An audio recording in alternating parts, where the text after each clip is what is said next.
Bonjour et bienvenue sur le podcast For Me Talks. Aimez-vous conduire?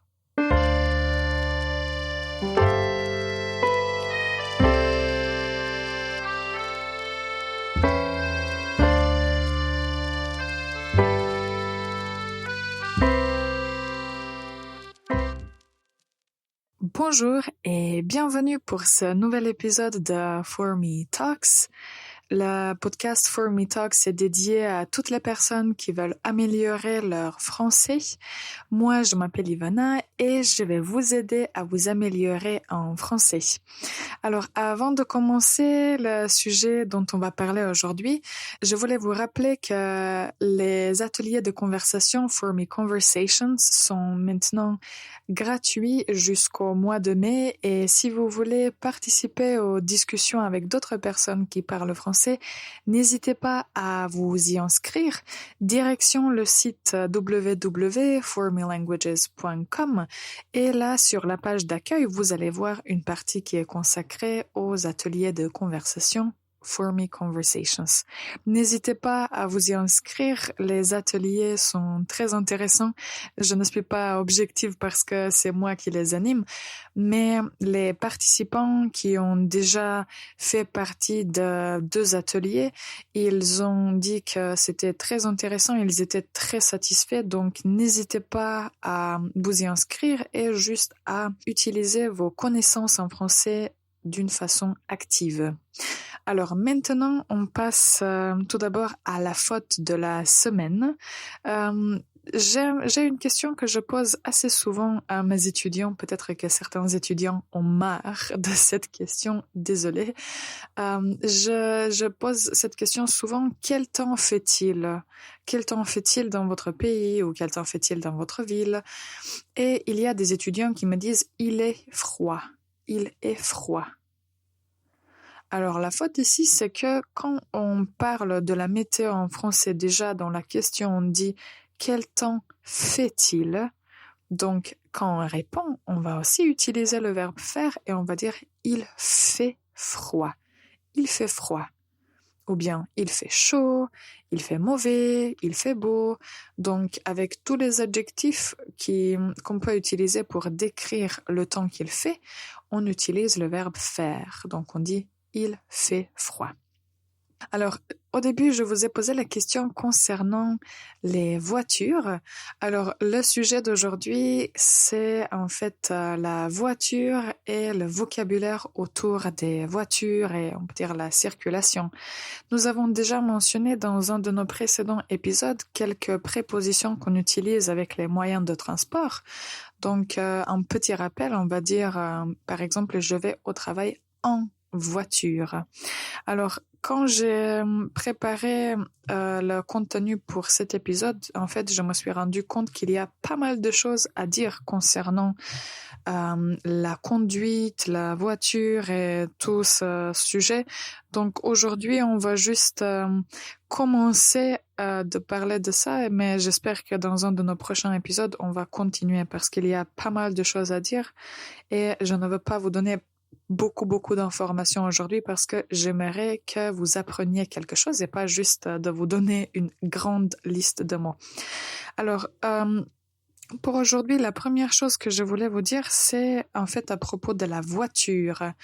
Quand on regarde une voiture a beaucoup de parties, mais celles qui sont les plus, on peut dire, les plus grandes ou les plus importantes, tout d'abord, nous avons les roues. Une roue. Toutes les voitures ont 4 roues. Donc, pour que la voiture puisse rouler, il faut avoir 4 roues.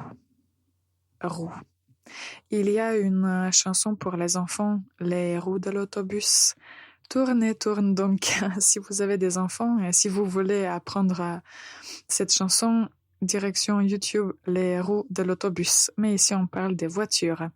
Alors, nous avons les roues. Après, nous avons la portière. La portière. Si vous voulez entrer dans la voiture, vous ouvrez la portière. Donc, la porte d'une voiture s'appelle la portière. Après, une chose qui est très importante et parfois je remarque qu'il y a des gens qui n'utilisent pas cette fonction et je pense qu'elle est très importante, ce sont des clignotants. En clignotant. Si vous voulez, quand vous roulez, quand vous êtes dans la voiture, si vous voulez tourner à droite ou à gauche, il est normal d'allumer, en fait, de mettre en clignotant. Donc, si vous voulez tourner à droite, vous allez mettre en clignotant à droite. Donc, vous allez mettre le clignotant à droite. Vous allez l'activer.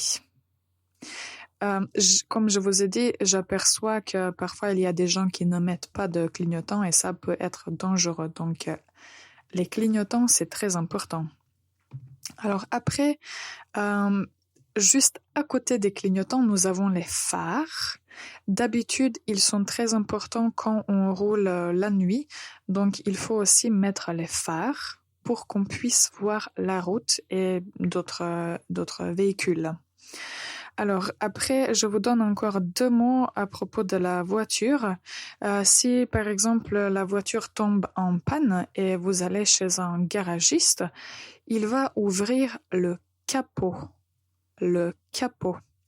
Donc ça, c'est la partie, en fait, la partie de la voiture qu'on ouvre pour voir le moteur et toutes les autres choses, je dirais techniques. Moi, je ne m'y connais pas trop, donc il faut aller chez le garagiste. Le garagiste ouvre le capot et après, il cherche le problème. De l'autre côté de la voiture, si vous avez par exemple des valises ou quelque chose de grand qu'il faut mettre dans la voiture, vous allez ouvrir le coffre de la voiture. Alors, je répète encore une fois le vocabulaire et après, on va faire une toute petite pause. Donc, on met le clignotant à droite ou à gauche, on met le clignotant. Nous avons les phares. On ouvre la portière. La voiture a 4 roues. Le garagiste ouvre le capot. Et on ouvre le coffre pour mettre nos valises. Alors, on va faire une toute petite pause et après, on continue la discussion sur les voitures. This podcast, For Me Talks, is sponsored by For Me Languages, an online language school. To book your first class, check out the website www.formelanguages.com. Bonjour et bienvenue encore une fois sur le podcast For Me Talks.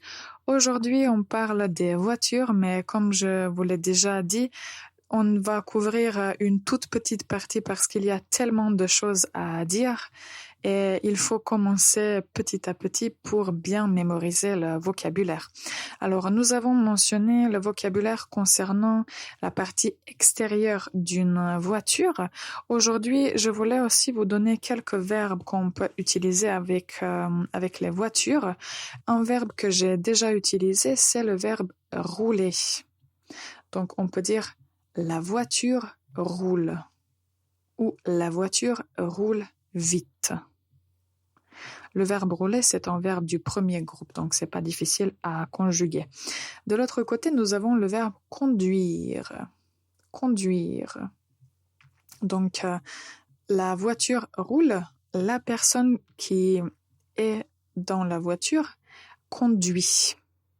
Alors, je vous donne brièvement le présent de ce verbe parce qu'il est un peu différent. C'est le verbe du troisième groupe, donc n'hésitez pas à répéter avec moi. Je conduis, tu conduis, il, elle conduit, nous conduisons, vous conduisez, il, elle conduisent. Donc, nous avons le verbe rouler, le verbe conduire. Alors, quand vous voulez, disons, activer la voiture, en fait, vous allez la démarrer. Démarrer. Démarrer la voiture. on peut dire démarrer le moteur. De l'autre côté, vous allez arrêter la voiture. Donc, démarrer et arrêter. Alors après, si vous êtes sur l'autoroute et il y a quelqu'un qui ne va pas aussi vite que vous et vous voulez aller plus vite que lui, vous allez doubler cette personne. Ça veut dire que vous allez conduire plus vite, vous allez rouler plus vite et vous allez doubler cette personne. Si à un moment vous décidez de vous arrêter parce que vous êtes arrivé à votre destination, vous devez chercher une place pour se garer, ce qui aujourd'hui, j'imagine, est un grand défi ou un challenge. Donc vous allez chercher une place pour vous garer, se garer, ou bien on peut dire garer la voiture, garer la voiture. Il y a d'autres verbes que je voulais vous mentionner, mais je vais les garder pour la prochaine fois parce que il y a d'autres choses que je voulais vous dire. Je répète aujourd'hui les verbes qu'on a mentionnés. Donc, rouler, conduire, arrêter, démarrer, doubler, se garer. Ou bien juste garer si vous garez la voiture. Alors, aujourd'hui, nous avons appris pas mal de mots concernant les voitures et la conduite. Donc, nous avons appris quelques mots concernant l'extérieur de la voiture, comme les roues, le capot, le coffre, etc. Et nous avons appris quelques verbes que vous pouvez utiliser quand vous parlez de la voiture, quand vous vous retrouvez dans une telle situation. Ce que je conseille à mes étudiants, c'est quand vous êtes tout seul, n'hésitez pas à parler avec vous-même en français. Ça peut paraître un peu bizarre, mais en fait, c'est une excellente pratique parce que comme ça, vous pouvez nommer toutes les choses qui se trouvent autour de vous et comme ça, vous allez voir quels mots vous manquent et vous allez pouvoir bâtir vos connaissances, vous allez pouvoir approfondir votre vocabulaire. Alors, j'espère que cet épisode concernant les voitures vous a plu. S'il y a un autre sujet que vous aimeriez que j'aborde, n'hésitez pas à m'écrire. Je vous rappelle encore une fois, For Me Conversations, les ateliers de conversation en ligne sont disponibles maintenant. Allez sur le site formelanguages.com et inscrivez-vous. Merci à toutes les personnes qui m'ont écouté jusqu'à la fin. Je vous souhaite une excellente journée et on se retrouve pour le prochain épisode.